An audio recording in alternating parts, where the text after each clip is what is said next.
And now one way we could add particles to the water is just by using a simple object and a material. So what we can do is start out by adding in just a cylinder. I'm going to bring this up to our 4 viewports so that we can see where this object is at, mostly in relation to the camera.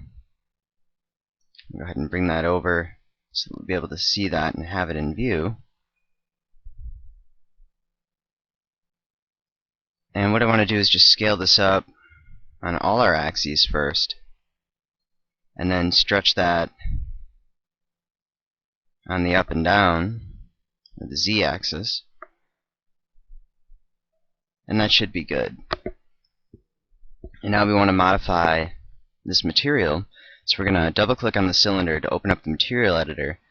First I want to go to the color in alpha, right mouse click on the edit color map, and then we can bring that all the way to a white, click OK, go to transparency, increase our global all the way to 100%, check on variable transparency, and now we can see our function, so we can right mouse click, go to edit function, and with our transparency selected, I'm going to add in a noise node, and I want to change this to other patterns dots. We're going to use these dots to create particles in the water. Now these are going to be very large right now, so what I want to do is just decrease their size to around 1, maybe a little bit more. But what we also need to do, because if I click OK right now, we're going to see that it's removing the dots and not the space that we want, and leaving the dots behind. So what we need to do is click on our connection between the dots and the transparency. We're going to add in a filter, and we can change that filter to opposite -x, which is going to basically invert that function so we can just see the dot showing up within our object. And we can't really see these showing up in the preview too well because they are very small. But we also need to check on another area of our material. And once we open up the material editor, we take a look at our mapping mode. And currently this is set to parametric. What this is going to do is stretch out all of our dots because we stretched the object on the z-axis. So I need to change this to object standard or world standard in order to get this with even looking particles, and so that we don't have that stretching, because with the parametric option, any modifications we make to the object as far as scaling wise, stretching it on z or the x, it will stretch our surface along those axes as well. In the standard mode, we'll be able to stretch out our object and the material will stay the same, although if we do scale the entire object, it will scale with it. And we can also see that these are going to end up being a little bit bright, and we may need to change the transparency on our dots as well, so those are a little bit transparent. What we can do is edit our transparency filter. I'm going to click and drag all the way to the lower left to create a new key point, and then I'm going to raise that area up, click OK, and what that'll allow me to do is start to make the areas that aren't transparent a little more transparent. We could also make some modifications within the function editor, but first let's take a look at how these current particles will show up in the scene, and then we can go from there figuring out the finer details. But basically this is just one object we can copy over, paste a couple of times. We could also use this to create an ecosystem, very similar to the way we could create snow or rain effects in our different scenes. So let's go ahead first and take a look just at our render settings. Go ahead and render that out. And now we see some very nice particles in our water. Of course, there's not a whole lot of depth with this because it's really only showing up in one area. And we do have an awful lot of particles showing up in this one area. So if we're going to be copying and pasting this all over our terrain, we're going to end up with maybe too many. So we can make some modifications that way and start to remove some of the overall influence of that function that we have for the noise node. So let's go into the material editor. I'm going to edit that transparency once again. And what I want to use now is a combiner node. I'm going to select our connection between our filter and transparency add in our combiner node, which we have set to Blender right now, which is basically the default, and that will be good enough. Definitely more than enough of what we need. And what I can add in is a constant, and we're going to change that to a constant number. And we want to make sure this constant number translates to the color black, which is going to be 100% transparent. And if we take a look at our transparency, we can see this output expects a number between -1 and 1. So therefore, -1 is going to be either white or black, and then 1 is going to be white or black. It really depending on whether or not we have the opposite filter connected directly to it. I'm going to go ahead and set this directly to 1 and see if that is going to be our black option. If it isn't, all we have to do is set it to -1. I want to open up our preview and our function output observer just so we can see it removing certain areas, and it's going to be fairly difficult to tell exactly what areas are being removed right now, so we might have to wait till we take a look at the actual render. I'm going to add in another noise node, and we're going to change this to we can use a Perlin noise gradient, increase our scale of that, and connect that to our blender, which is going to be the ratio. So it's going to be mixing these two materials together. And I want to change that down to the -1, just because I really don't see the effects of that in our preview. And now we can see with a value of -1, we have black. And it's going to start to remove even more of those areas. Go ahead and click OK. And that's not quite what we're looking for, so we'll go back and maybe we'll set that back to 1. Click OK. And then we'll re-render. And if we take a look at the render, we can see there are less particles, but really about the same. So what we would need to do is go back to that function, increase the scale of our distribution node, and also I want to add a filter, which is I'm just going to be using a regular filter and just our default. Turn on our curves for this, and we can adjust our key points to make it a little more sharper of an effect, and so it's not so much of a gradient, but we might want to go the other direction with that. And I'm going to click and drag all the way down to the lower left to create a new key point. We can raise up that area on the top just till we get to a point where it's going to look alright. We could use some of the defaults as well. A sine wave might produce the kind of effect we're looking for. But overall we're focusing on the scale. And I also want to size up our cylinder a bit. And we're going to go ahead and render that. And that looks a little better. Now if these particles are still a little too bright, we can go back and add another combiner node to make them a little more transparent and not show up so much. Now we could also do that by changing the color itself of our particles from white to a different color. The only problem is it's not going to blend to our scene if we make any overall changes to the color, and that way we have to keep changing that color, and that can be a problem. So we're going to go back and edit this function, and now what I want to do is use a combiner node with our dots that we have.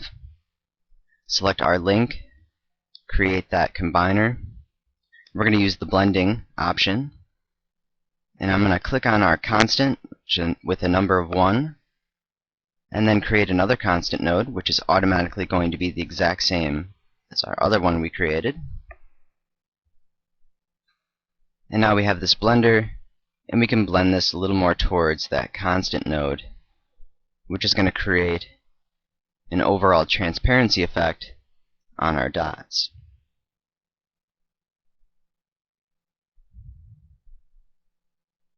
And we can see that they're not showing up as brightly as they were. So the more you drag that blender to the right and towards the constant node, the more transparent those dots are going to become. And of course, if you want them brighter, you can remove that constant node, or start dragging it in the other direction. If you drag it too far, though, then you're going to start to see the overall volume. So now we have some particles added in there. What we could do is just kind of copy and paste that, or we could save this object out with this material and use it to create an ecosystem directly on one of our terrains. But I just want to be focusing on sort of a smaller area right now. So I just want to copy and paste this a couple of times, and that will definitely be sufficient for this scene. Copy, paste, Control C, and Control V, and just do that a couple of times. And now these also still have the same material on them. So if we edit the main material, it is going to affect all of our objects with that material.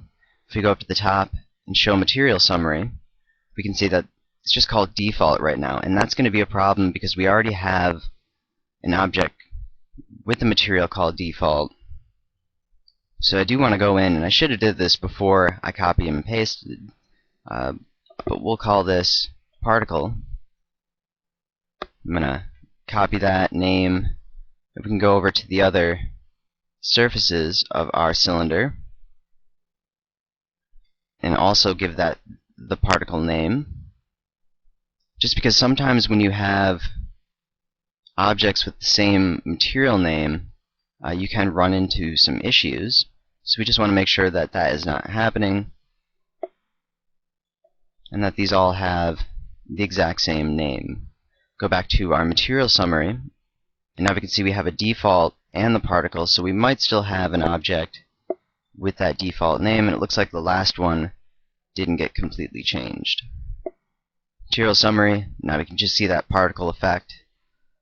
So now if we want to edit this material on all of our cylinders, we just need to modify that main material from the material summary, and that will modify everything. We can also go to our material tab, and we can see we have our standard materials, which is going to show up under particle. And then of course all of our other materials are in here as well if we have any ecosystems, clouds, and anything to that effect. Let's go ahead and render this out and take a look with a couple of different particle objects. And we can see those particles fading into our scene with our fog. And we are kind of far away from these objects. Once we start to zoom in and get closer, they will brighten up, and it's going to give us a really nice looking effect. Now the one thing, if we're going to be animating this, we don't want these particles to stay completely stationary. We do want them moving. There's a really quick function we can use for that, or really just a setting. If we go to Show Material Summary, I'm going to double click to open up our particles, go to the Effects tab, and now what we have is a velocity of material origin. What this allows us to do is set a value on the X, Y, or Z to move this material over time, and just sort of setting a velocity would set our speed of this effect and basically how it's moving. So if we wanted these particles moving upward and just slightly moving just a little bit on the Z-axis going up, all we would need to do is take our Z, and then we can increase this value. And if we bring it to 1, that might be a little too fast, but what we'll notice when we animate and have our animation is that the material and all these particles will be moving upward on the Z. If we wanted them coming down and falling, which would be a little more realistic because of the marine snow type effect where particles are falling from decaying matter from the surface, then we want to have a negative value. So we need to drag that down to create a negative. We could type in -1, and then they will be falling on that Z-axis.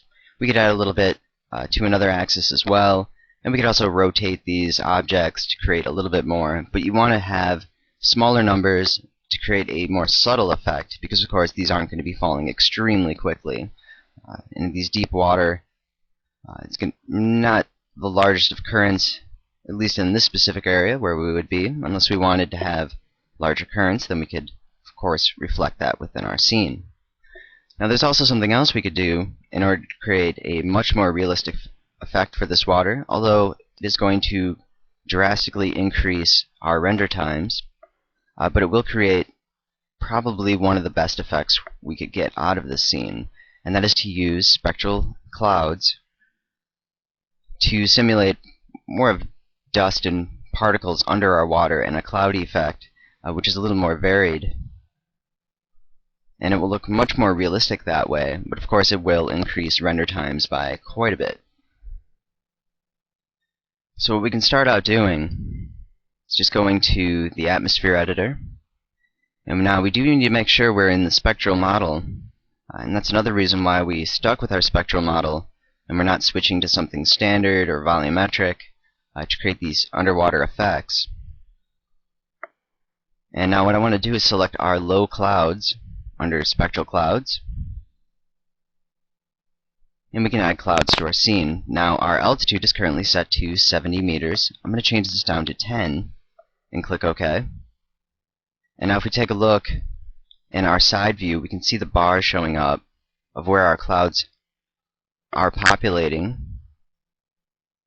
And it's a little too low right now, but we do want to have a fairly low number because we are lower in the scene. If we need to have higher clouds, we can always move the entire scene up.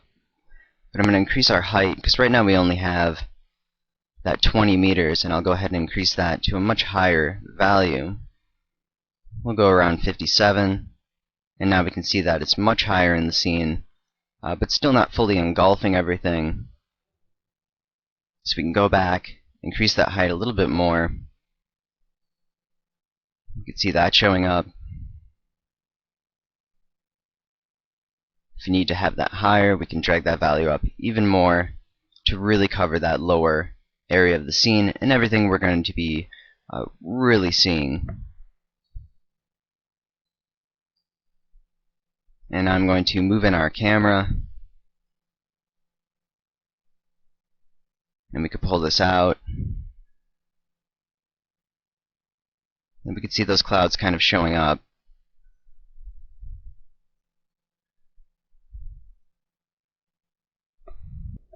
And this is going to give us an overall sort of haze effect. The only thing is, right now these spectral clouds are only being affected by our sunlight. But our sunlight really isn't a big part of the scene.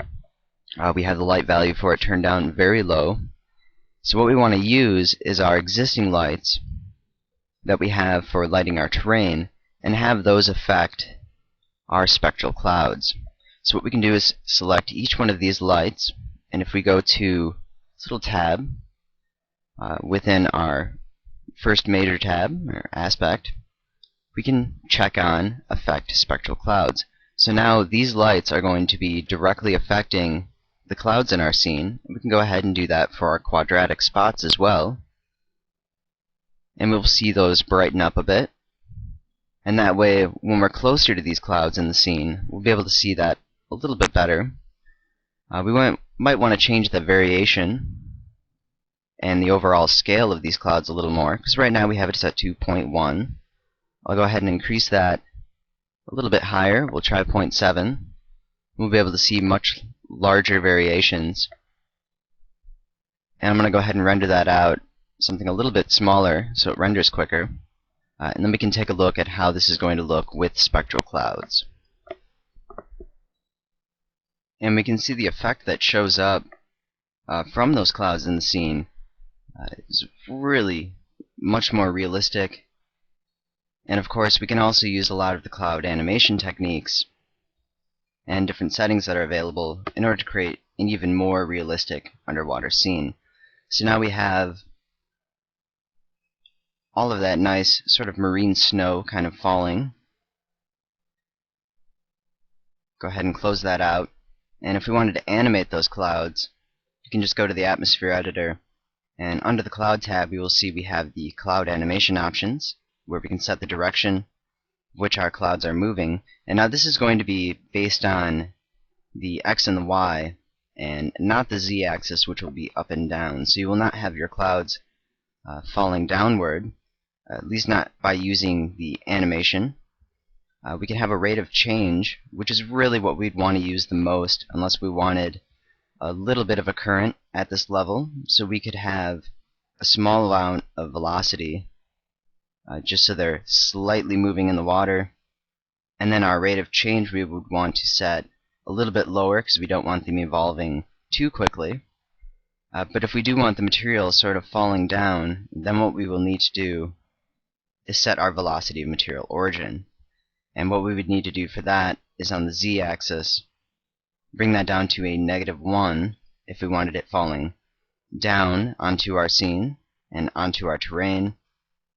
And that will give us the animation we need to create that sort of an effect. I also want to note that if you're not using View 6.5 and you're using a previous version, you will not be able to light your spectral clouds with other lights in the scene, and you will be restricted to the sunlight.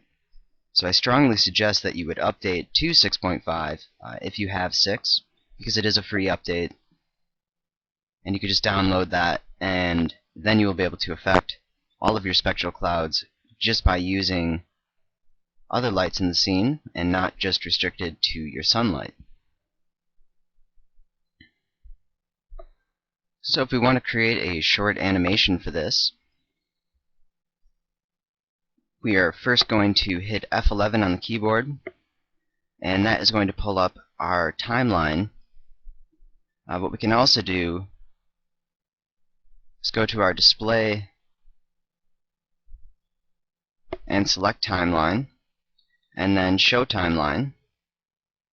And now sometimes the animation wizard will pop up, but I have display this wizard when creating a new object animation turned off, so that way I can just open up the timeline and create my own custom animation without using the presets that are available. Because really for a scene like this, it's a lot easier just to go in and do it manually, because we really don't have any settings that would really help us too much, although to sort of take care of pitch and rotation, there are some things we can do.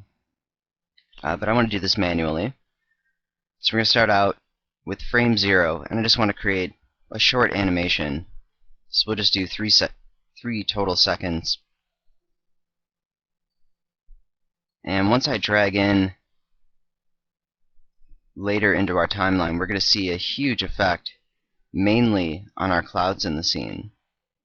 And that could be caused by the fact that they're moving throughout the scene, and they're being lit up maybe a little bit too much by those clouds. So the settings we have right now may not be the best, and we may need to adjust the overall value. And go ahead and scrub through, just looking at the overall areas of the scene. And mainly it might be that our velocity is set a little bit too high, because we can see we're having a lot of huge changes. So we'll go back to frame 0, go to our atmosphere editor, edit our material, and I'm going to change this from -1 on the Z to -0.1.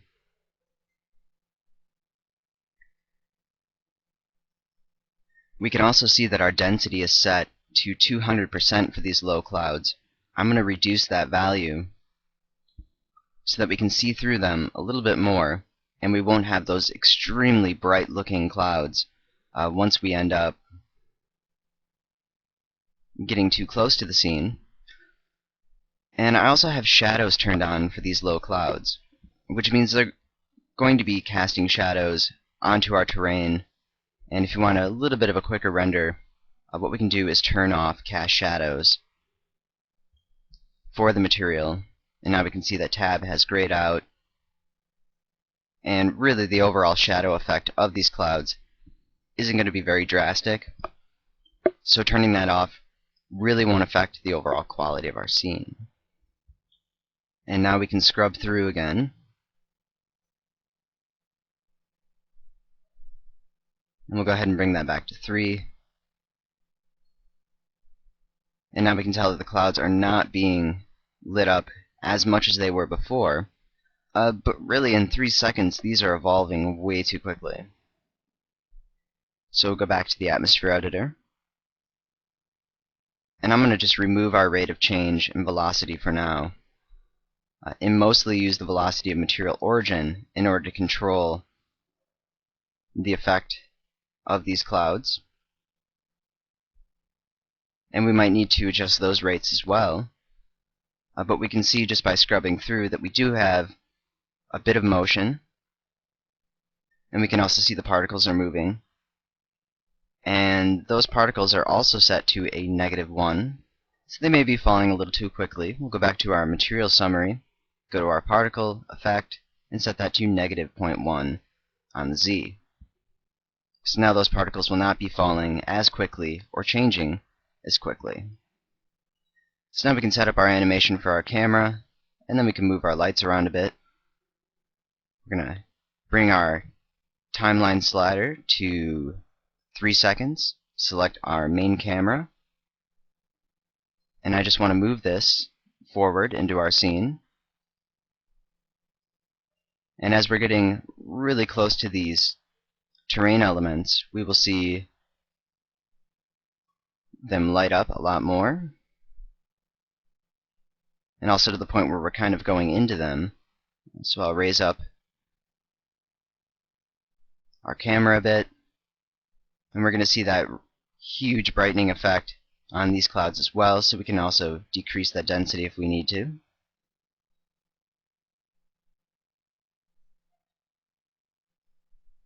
You can see that refreshing, and we just have a bit of camera motion. We'll go back to frame 0 and set our rotation of our camera to sort of match the path that it is following. I'm also going to go back into the atmosphere editor and decrease our density even more. And we could increase the opacity amount. And that way we just have a subtle effect to balance throughout the animation.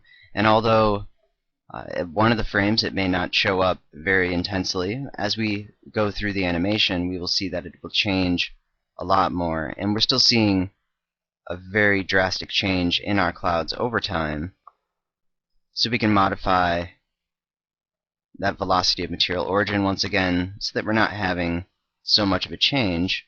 But that's also because we have a lot of camera motion and we're moving very quickly through this scene. So really, the camera shouldn't move as far as it is because we're simulating a very large area. Go ahead and zoom in. And because of the size of all of the elements in our scene and simulating this deep water effect, we're moving the camera a little bit too quickly for this size of a scene. And we want to do something a little more subtle, so we just have that little bit of animation. And now if we wanted our spotlights to kind of move around, we could grab one of those spotlights and set its rotation value. We can see how bright these clouds are. We can always go back into the atmosphere editor, decrease our density a little bit more, maybe decrease our cover amount and how many clouds we have in the scene.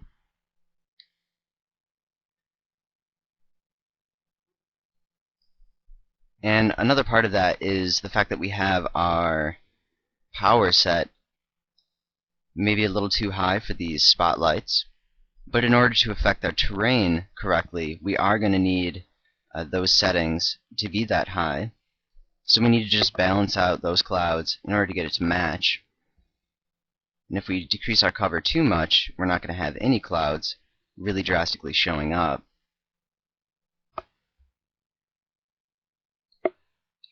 And that looks pretty good. At the point where it's the brightest, it's not too bright, where we have this sort of an effect, as we can see a little bit later into the animation. So of course more adjustments might need to be made. You can see the power of our spot is 400, so really we need to compensate with those clouds by reducing those values. What we could also do is have more of a transparency effect. Go to our atmosphere editor, and for our density we can decrease that total amount with our filter.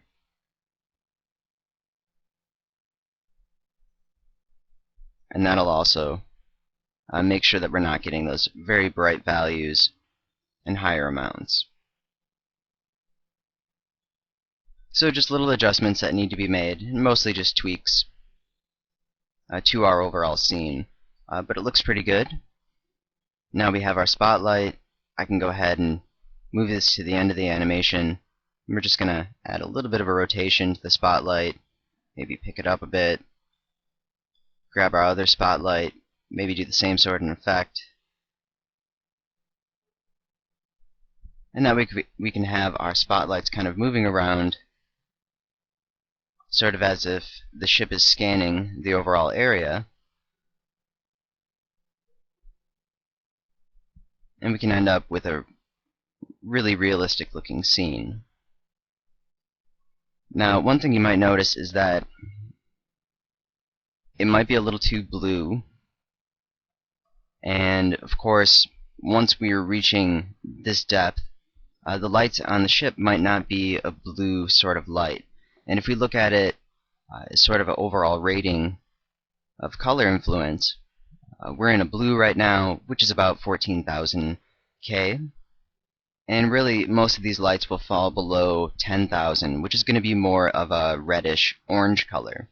So we might need to change these lights to a little more of a yellow in order to get that to show up with the correct color.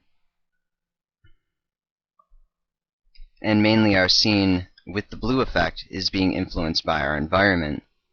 So we can make those changes